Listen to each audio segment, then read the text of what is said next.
anniversary of Scotland's vote for independence. The Scotland Tonight team reflects later this evening at 10:40. Now at 6, Wednesday's STV News. Tonight, the independence question. 10 years ago, Scotland had its say. We'll be reflecting and assessing where support is now. I don't think we've got the resources to go it alone. I've been fighting for independence for 20, 30 years, so I'm not going to stop now. We'll be speaking live to the First Minister to see how or if he can continue his push for independence. From Hollyroods to Bollyroods, we hear about a special project keeping memories and minds alive. And in sport, Celtic are aiming to get their Champions League campaign off to a winning start when they face Slovan Bratislava at Celtic Park. I'm Kellyanne Woodland in Edinburgh. And I'm John Mackay in Glasgow. This is the STV News at 6.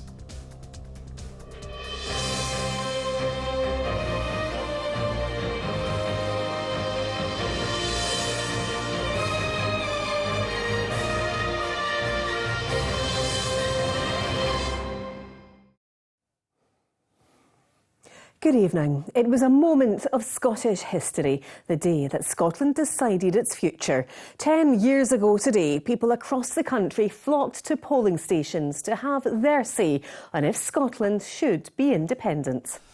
A decade on, and it's been a time of reflection as well as assessing where the push for independence is now. Our political editor Colin Mackay is at the Scottish Parliament. And Colin, does it feel like a lot has changed in that time? Absolutely, a lot has changed. While Scotland voted to stay in the UK, Scotland has been taken out of the EU through Brexit. We're on our 4th First Minister, our 6th Prime Minister since then. Now, it was billed as a once-in-a-generation opportunity, and the 16 and 17-year-olds who voted in that referendum for the first time have grown up, and new generations of voters have come of age as well. But the polling suggests that in terms of the 55-45 result, maybe not much has changed at all. And for those who campaigned for a yes vote, this remains unresolved business. But for those on the no side, it was settled 10 years ago.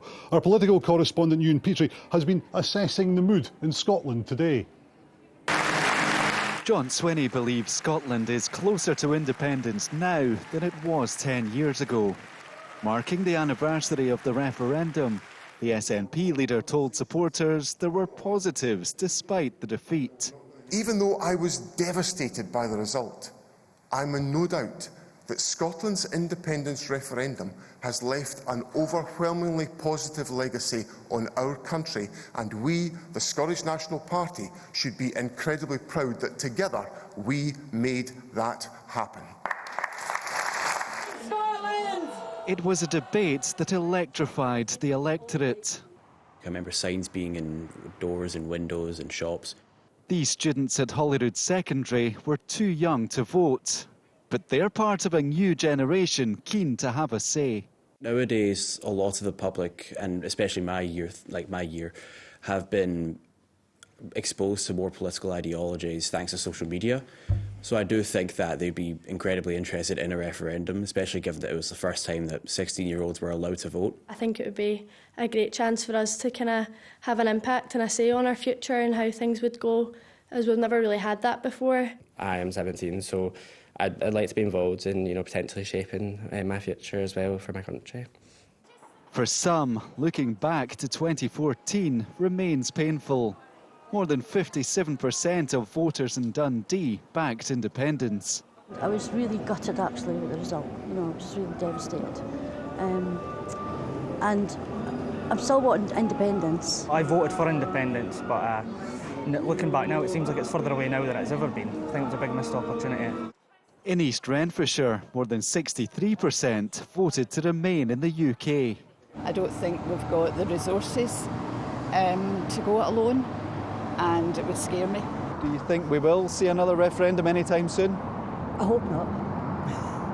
The way things are going, I don't think it's going to happen.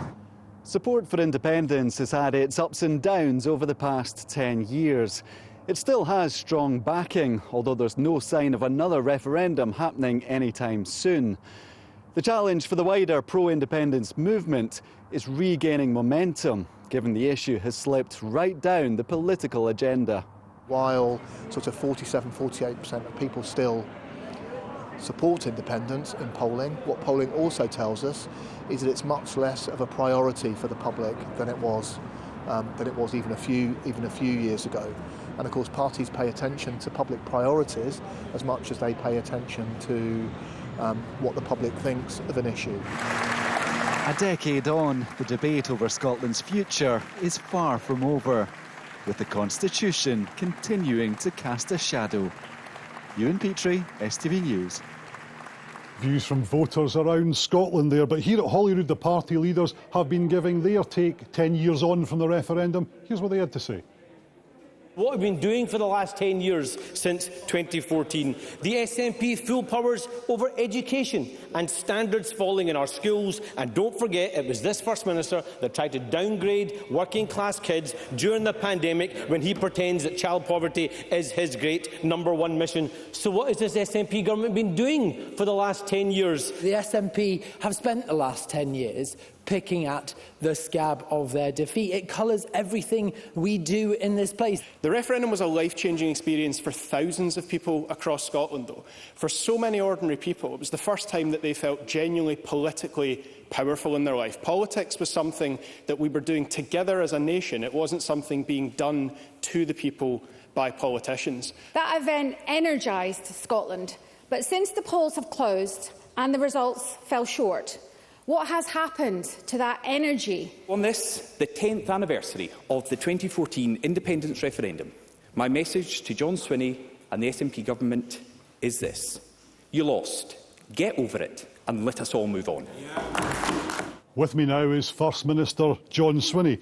Mr Swinney, you said today that your job is to make independence relevant by demonstrating that it's the solution to problems like in the NHS and education. But you're First Minister. You've already got the powers over them and you're not delivering that.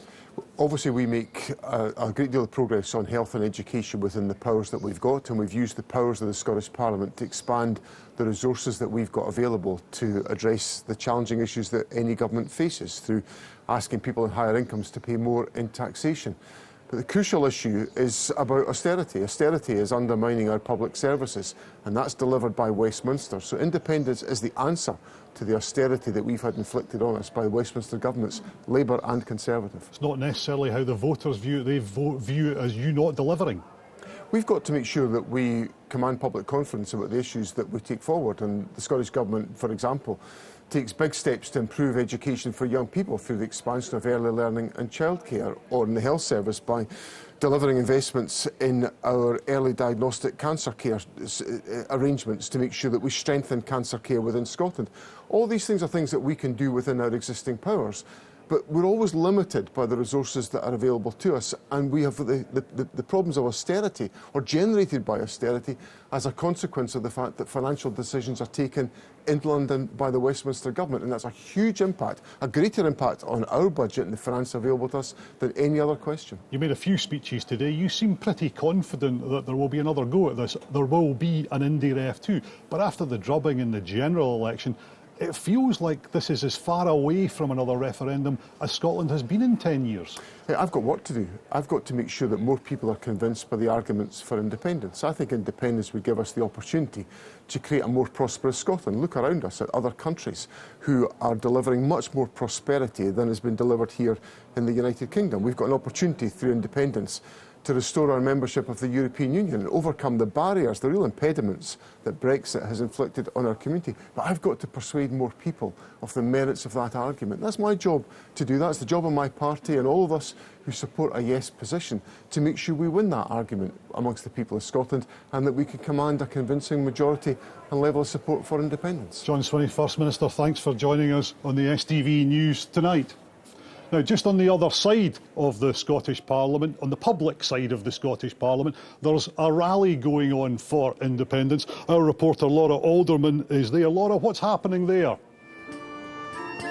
Welcome Colin, people are starting to trickle in now, and they've brought their pipes and drums with them as well, as you can probably hear. But organisers for the campaign group Believe in Scotland have been here since midday today, getting things ready and setting up this stage behind me, as within the next hour a rally to commemorate the 10th anniversary of the independence referendum is set to get underway. Organisers say they want to reboot the campaign and to put grassroots back at the forefront once again. And from speaking to campaigners over the last couple of weeks in the run-up to this anniversary, that's something I've been hearing over and over again. But as you heard in Ewan's piece there, the polls show it's becoming less of a priority for Scots. So, in other words, it's likely to happen anytime soon. Colin. Thanks, Laura. Well, 10 years ago, the polls were actually still open. People all over Scotland had the future of their country in their hands. They were more engaged in politics and political debate than ever, I think. It was probably the biggest political story, the biggest Scottish political story that I'm ever likely to report on. The big constitutional question now is, will there ever be another referendum? It doesn't feel imminent, as I was saying to the First Minister a few moments ago, but it hasn't gone away. And 10 years from now, it will be a generation since 2014. Who knows where Scotland will be politically by then? Colin at the Scottish Parliament, thank you.